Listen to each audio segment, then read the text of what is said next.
जय हिंद साथियों। स्वागत है आपका मेरा YouTube channel Kishan global studies पर। तो साथियों, हम लोग जो पढ़े थे practice set Jharkhand police paper 2 सामान्य हिंदी का, वो पढ़े थे 17 कल। आज हम लोग 18 प्रैक्टिस सेट पढ़ेंगे, ठीक है। तो आप लोग वीडियो में अंत तक बने रहिएगा, दोस्तों को ज़्यादा से ज़्यादा शेयर कीजिएगा। बढ़ते हैं 18वां सेट का पहला क्वेश्चन की ओर और देखते हैं 18वां सेट में जो क्वेश्चन पूछा गया है वो किस प्रकार से क्वेश्चन दिया गया है, ठीक है। तो क्वेश्चन देखिए साथियों, आपके स्क्रीन में आ गया है 18वां सेट का पहला क्वेश्चन, ठीक है। आप ध्यान से देखिए क्या सवाल है 18वां सेट का। बहुत अच्छा सवाल है साथियों। देखिए सवाल है ट वर्ण। ट वर्ण जो है साथियों, उसका हम उच्चारण जो करेंगे ट वर्ण का, कहाँ से करेंगे? तो ऑप्शन है तालु से, बी है मृदा से, सी है दंत से और डी है कंठ तालु से। ट का जो हम वर्ण का उच्चारण करेंगे साथियों, वो करेंगे हम मृदा से। बी नंबर करेक्ट आंसर हो जाएगा। साथियों, चैनल में नए हैं तो सब्सक्राइब कर लीजिएगा, ठीक है। और दोस्तों को जरूर से जरूर शेयर कीजिएगा। और आप टेलीग्राम में नहीं जुड़े हैं तो टेलीग्राम में जरूर से जरूर जुड़ जाइएगा, क्योंकि जैसे ही क्लास खत्म होगा पीडीएफ टेलीग्राम में प्राप्त किया जाता है, ठीक है। क्योंकि जितना भी वीडियो और क्लास हुआ है टोटल पीडीएफ टेलीग्राम में आपको मिल जाएगा, अगर आप नए जुड़े हैं तो, ठीक है। बढ़ते हैं नेक्स्ट क्वेश्चन की ओर। नेक्स्ट क्वेश्चन है, जो शब्दांश शब्द के आति में जुड़कर, मतलब शब्द के अंतिम में जुड़कर, ठीक है साथियों, आति में लिखा है यहाँ पे अंतिम होगा, ठीक। अंतिम में जुड़कर शब्द के पहले अर्थ को परिवर्तित कर देते हैं, उन्हें हम क्या कहते हैं? अंतिम में जुड़कर शब्द के अंतिम में जुड़कर पहले अर्थ को परिवर्तित कर देते हैं, उन्हें हम क्या कहते हैं साथियों? इसका ऑप्शन है ए जो है वो है मेरा अव्यय, बी है प्रत्यय और सी है सर्वनाम और डी है उपसर्ग। तो इसका करेक्ट आंसर डी हो जाएगा, उपसर्ग कहते हैं। डी नंबर करेक्ट हो जाएगा।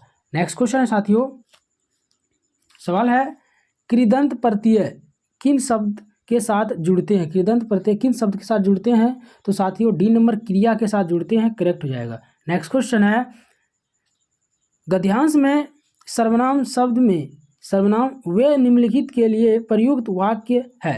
मतलब गद्यांश में सर्वनाम शब्द में वे जो है निम्नलिखित के लिए प्रयुक्त हुआ है। वे निम्नलिखित के लिए वे प्रयुक्त जो हुआ है वो क्यों हुआ है? देखिए, तो लक्ष्य के लिए हुआ है, विद्यार्थी जीवन के लिए, विद्यार्थियों के लिए और डी है क्षितिज के लिए। तो साथियों इसका करेक्ट आंसर हो जाएगा सी नंबर, विद्यार्थियों के लिए सी नंबर करेक्ट हो जाएगा। नेक्स्ट क्वेश्चन है, निम्नलिखित में से कौन सा शब्द पुल्लिंग है, ये बताना है। पुल्लिंग शब्द कौन सा साथियों, ये बताना है। तो पुल्लिंग जो है मेरा वो कपट, ए नंबर करेक्ट आंसर हो जाएगा। कपट क्या है मेरा? पुल्लिंग है, करेक्ट हो जाएगा। नेक्स्ट है, वह नौकर नहीं आया, वह नौकर नहीं आया वाक्य में वह कौन सा विशेषण है? वह कौन सा विशेषण है साथियों? ऑप्शन है सर्वनाम विशेषण है, सार्वनामिक विशेषण है, बी है गुणवाचक और डी है संख्यावाचक और सी है संख्यावाचक और डी है परिणामवाचक। तो साथियों वह नौकर नहीं आया वाक्य में वह जो है वो कौन सा विशेषण है साथियों? इसका करेक्ट आंसर ए हो जाएगा, सर्वनामिक विशेषण, ए करेक्ट हो जाएगा। नेक्स्ट क्वेश्चन है साथियों, निम्नलिखित शब्दों में से भाववाचक संज्ञा ज्ञात कीजिए। भाववाचक संज्ञा बताना है, कौन सा होगा? शेर, वाराणसी, पुस्तक, पुस्तक। तो इसका करेक्ट आंसर सी हो जाएगा। पुस्तक जो है वो मेरा क्या है? भाववाचक संज्ञा, करेक्ट हो जाएगा। नेक्स्ट क्वेश्चन है साथियों, निम्नलिखित में से किस विकल्प में आपादान कारक की विभक्ति का प्रयोग किया जाता है? क्या बोला है? आपादान कारक की विभक्ति का प्रयोग किया गया है, ठीक है साथियों। तो इसका जो करेक्ट आंसर होगा वो बी हो जाएगा, बलराम पेड़ गिरा, पेड़ से गिरा। बलराम क्या है? पेड़ से गिरा, इसका करेक्ट आंसर हो जाएगा।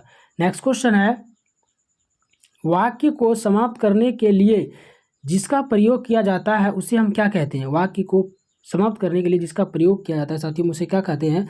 उसे कहते हैं पूर्ण विराम, करेक्ट हो जाएगा। नेक्स्ट क्वेश्चन है, साड़ी का तत्सम जो शब्द है वो क्या होगा? साड़ी का, इसका करेक्ट आंसर ए हो जाएगा, साटिका, करेक्ट हो जाएगा। नेक्स्ट क्वेश्चन है, जब तक वह घर पहुंचा तब तक उसके पिता जा चुके थे। कहाँ जा चुके थे साथियों? इसमें बताना है कि सरल वाक्य में आएगा, ये वाक्य मिश्र में आएगा, संयुक्त में आएगा या इनमें से कोई नहीं, ठीक है। तो ये वाक्य जो आएगा साथियों, इसका करेक्ट आंसर हो जाएगा बी नंबर, मिश्र वाक्य, बी नंबर करेक्ट हो जाएगा। नेक्स्ट है, व्याकरण शुद्ध वाक्य चुनकर लिखें। व्याकरण में इसमें 4 ऑप्शन है साथियों, ठीक है। इसमें शुद्ध वाक्य चुनकर बताना है। तो शुद्ध कौन सा है साथियों? ए है, मेरी लड़की का नाम गीता है, यह वाक्य शुद्ध है, ए नंबर करेक्ट है। नेक्स्ट क्वेश्चन है, कमल शब्द का पर्यायवाची बताना है। तो कमल शब्द का जो पर्यायवाची है साथियों ए नंबर हो जाएगा, क्या हो जाएगा ए, ताम्ररस, ए करेक्ट हो जाएगा। नेक्स्ट क्वेश्चन है गमन। गमन शब्द को विपरीतार्थक बनाने के लिए इनमें से किस उपसर्ग का प्रयोग किया गया?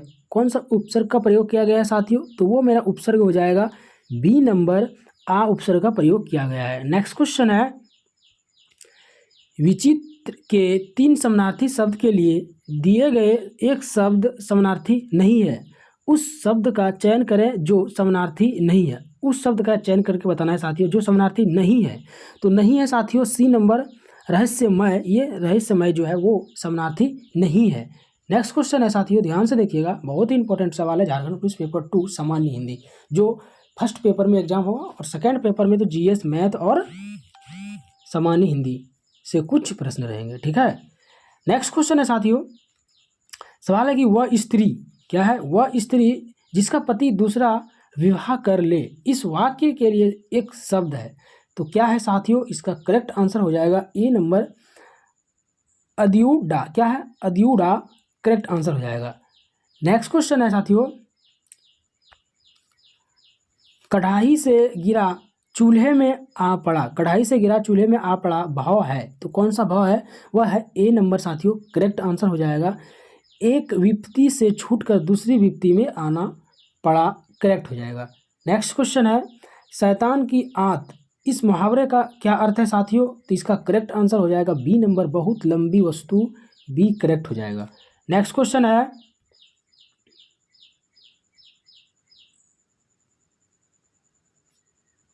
साथियों, पगड़ी रख घी चक लोकोक्ति का अर्थ है, पगड़ी रख घी चक लोकोक्ति का क्या अर्थ है साथियों? इसका करेक्ट आंसर सी हो जाएगा, निर्लज्ज होकर कुछ पाना, सी नंबर करेक्ट हो जाएगा। नेक्स्ट क्वेश्चन है निम्नलिखित में से कौन सा शब्द पानी का भी अर्थ देता है, पानी का भी अर्थ देता है, तो कौन देता है साथियों? तो बी हो जाएगा, वन जो है वो मेरा पानी का अर्थ देता है, करेक्ट हो जाएगा। नेक्स्ट है निम्नलिखित में से किस शब्द में उपसर्ग नहीं लगा है, कौन सा शब्द है जिसमें उपसर्ग नहीं लगा है?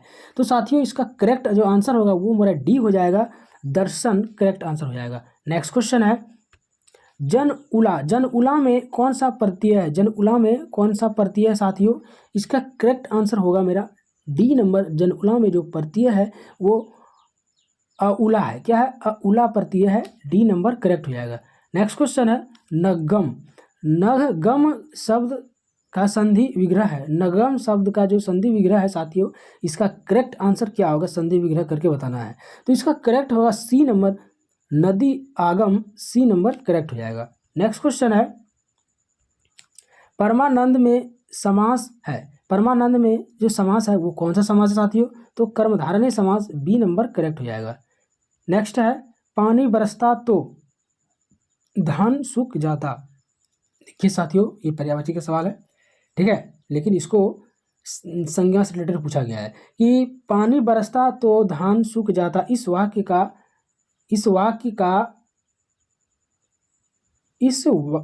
मतलब ये जो वाक्य है वो किस प्रकार का वाक्य, ये पूछा गया कि पानी ना बरसता तो धान सूख जाता, पानी ना बरसता तो धान सूख जाता, किस प्रकार का वाक्य है? तो साथियों ये जो वाक्य है ये है संकेतवाचक वाक्य, करेक्ट आंसर हो जाएगा।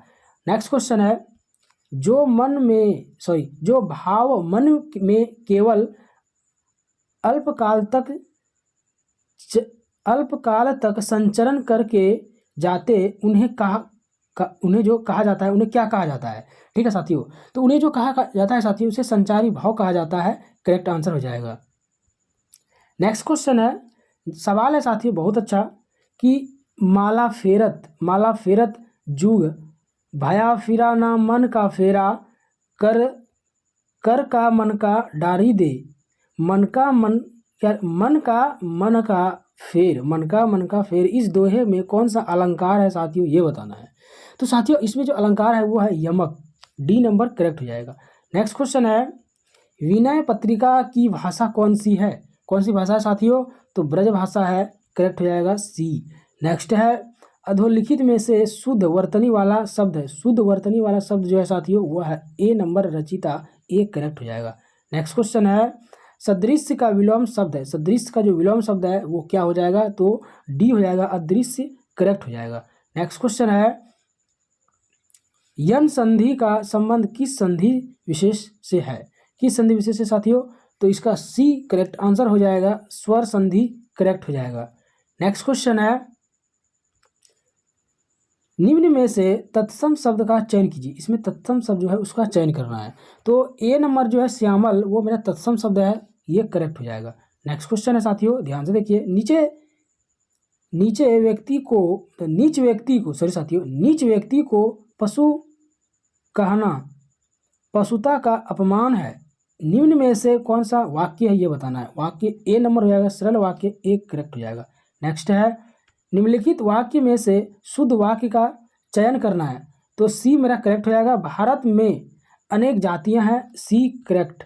नेक्स्ट क्वेश्चन है साथियों, सवाल है, निम्नलिखित में से कौन सा शुद्ध वर्तनी वाला शब्द जो है वो मेरा सी नंबर है, तिलांजलि क्या है, शुद्ध वर्तनी वाला शब्द है, ठीक है।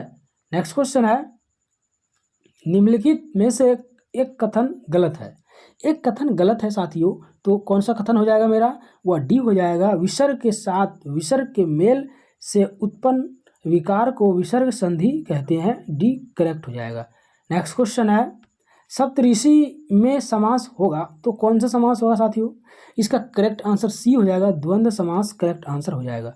नेक्स्ट क्वेश्चन है, मुक का विलोम क्या है, मुक का विलोम क्या है साथियों, तो मुक का जो विलोम है वो है बी, वाचल, बी करेक्ट हो जाएगा। नेक्स्ट क्वेश्चन है, नेसगीर्घ का पर्यायवाची शब्द है तो क्या है, तो सी नंबर है साथियों, प्राकृतिक, सी करेक्ट हो जाएगा।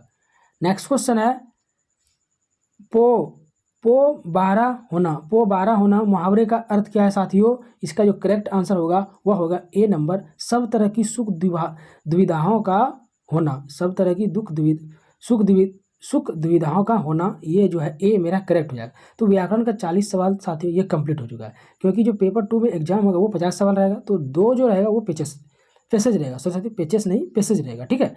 बढ़ते हैं पैसेज की ओर, उसमें भी पढ़ना है आपको पैसेज में, इसमें लाइन बाय लाइन पढ़ना है, ठीक है। इसमें देखिए क्या दिया है कि एक समय एक पश्चिमी वास्तुशिल्प जो आज समाज पर प्रौद्योगिकी के प्रभाव का अध्ययन करते थे, भारत आए विद्वान की विचारधारा यह थी कि भवन निर्माण में स्थानीय उपलब्ध साधनों का अधिक से अधिक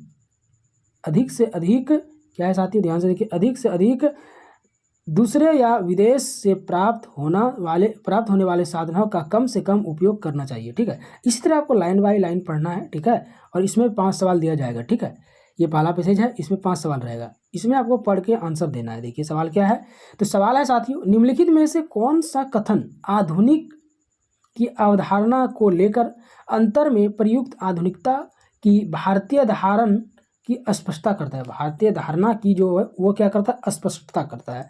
तो इसका जो करेक्ट आंसर होगा वो मेरा हो जाएगा सी नंबर करेक्ट हो जाएगा, पश्चिम की नकल की आधुनिकता, सी मेरा करेक्ट हो जाएगा। नेक्स्ट क्वेश्चन है, नेक्स्ट में है कि गद्यांश के अनुसार पश्चिमी वास्तुशिल्प भवन निर्माण में आधुनिक साधनों के उपयोग पर बल देने से क्या लाभ बताता है, तो जो लाभ बताता है साथियों इसका करेक्ट आंसर सी हो जाएगा, उपलब्ध प्रतिभा का उपयोग, सी करेक्ट हो जाएगा। नेक्स्ट क्वेश्चन है,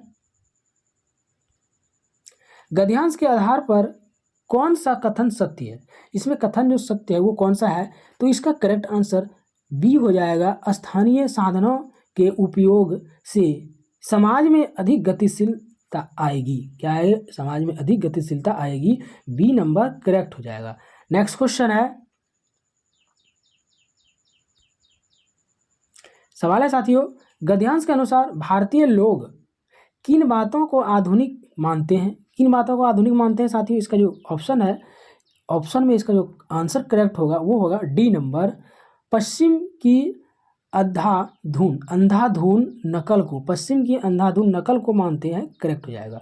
नेक्स्ट क्वेश्चन है साथियों, देखिए सवाल है, इस गद्यांश के माध्यम से लेखक पश्चिमी शिल्प की किस अवधारणा को प्रचलित करना चाहते हैं, किस अवधारणा को प्रचलित करना चाहते हैं साथियों, ये सी नंबर करेक्ट हो जाएगा, स्थानीय उपलब्ध साधनों को भवन निर्माण में आधिकारिक उपयोग करना चाहते हैं, सी मेरा करेक्ट हो जाएगा। नेक्स्ट क्वेश्चन है, सवाल है, गद्यांश के अनुसार स्थानीय उपलब्ध साधनों से क्या तात्पर्य है? क्या तात्पर्य है साथियों? ऑप्शन है इसका कि जो साधन आसानी से प्राप्त है, बी है जो साधन उसी जगह प्राप्त है, सी है जो साधन अधिक कीमती है, डी है जो साधन प्रकृति है। तो इसका जो करेक्ट आंसर होगा मेरा बी हो जाएगा करेक्ट आंसर की जो साधन उसी जगह प्राप्त है, बी नंबर करेक्ट हो जाएगा। अब ये पहला पैसेज का 5 सवाल कंप्लीट हो गया। अब बढ़ेंगे फिर नेक्स्ट पैसेज, मतलब 2 पैसेज रहेगा, ये पहला हो गया, ये दूसरा पैसेज की ओर बढ़ते हैं। ये पहला पैसेज हो गया कंप्लीट, ये दूसरा पैसेज की ओर आ चुके हैं, ठीक है। अब इसमें क्या करना है आपको भी लाइन इसमें भी पढ़ना है कि गान मनुष्य की स्वाभाविक प्रवृत्ति कहीं जा सकती है, आनंद में हो या विषाद में हो, मनुष्य गाए बिना नहीं रह सकता, सुख में गाकर वह उल्लास होता है, दुख में गाकर वह दुख के भावेश का खंड गीतों में ही संवरित होते हैं, ठीक है। इसी तरह आपको लाइन बाई लाइन पढ़ना है, ठीक है साथियों, एग्जाम में, ठीक है। और आपको इसमें फिर 5 सवाल रहेगा, इसमें फिर 5 सवाल का आपको आंसर देना है। तो देखिए सवाल क्या है कि गान को मनुष्य की स्वाभाविक प्रवृत्ति कहना इसलिए उपयुक्त है क्योंकि वह क्या है, वह जो है ए नंबर करेक्ट हो जाएगा, मानव हृदय की तृप्ति प्रदान करता है, ठीक है, ए नंबर करेक्ट हो जाएगा। नेक्स्ट क्वेश्चन है,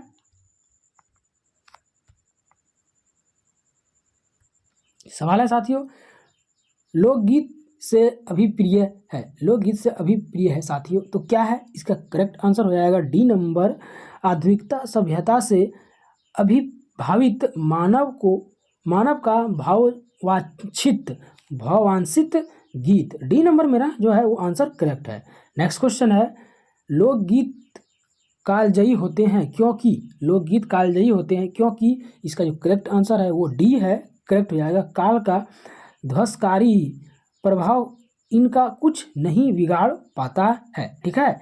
तो ये 18वां सेट था, ठीक है साथियों, और 18वां सेट का अंतिम सवाल की ओर हम आ चुके हैं। 18वां सेट के अंतिम सवाल जो है वो 50वां सवाल है। तो 50वां सवाल है कि श्रमिक वर्ग के लिए गान का विशेष जो महत्व है वह जो है क्या है? जो महत्व है साथियों वो बी नंबर हो जाएगा, उसके कर्म क्षेत्र की कठोरता कम करके उसे उल्लासित करता है, ठीक है। तो ये 50वां सेट, सॉरी साथियों, ये 18वां सेट का 50 क्वेश्चन कंप्लीट हो गया, ठीक है। कल फिर मिलेंगे 19वां सेट में, ठीक है। डेली आपको सेट प्रोवाइड किया जाएगा साथियों, ठीक है। इससे पहले वो 17वां था और इससे आज जो हुआ वो हो गया 18वां, कल जो होगा फिर वो 19वां होगा, ठीक है। फिर मिलेंगे कल, तब तक के लिए जय हिंद जय